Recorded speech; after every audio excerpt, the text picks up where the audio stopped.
So hey everyone, in this video we are going to see how to add Amazon Prime Video on Spectrum TV. Install app, activate and sign in. So step 1 is install and access the app. Press the menu or home button on your Spectrum remote control. Scroll to the app or apps and developer menu. Select the Prime Video app icon.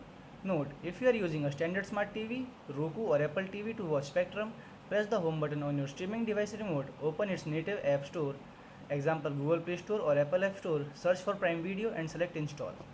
Step 2 is get the activation code. Click on the newly opened Prime Video app, click sign in or register your device. The TV screen will display a QR code alongside a unique 5 to 6 character registration code. Step 3 is activate and sign. Method A, using a web browser. Grab a smartphone, tablet or computer and go to primevideo.com myTV. Sign in using your regular Amazon email and password. So you type the exact registration code shown on your TV screen into the text box. Click register device. The Spectrum screen will automatically refresh and open your profile. Second method is using a QR code. Open the camera app on your mobile phone, point your camera at the QR code on the TV screen until a link pop up.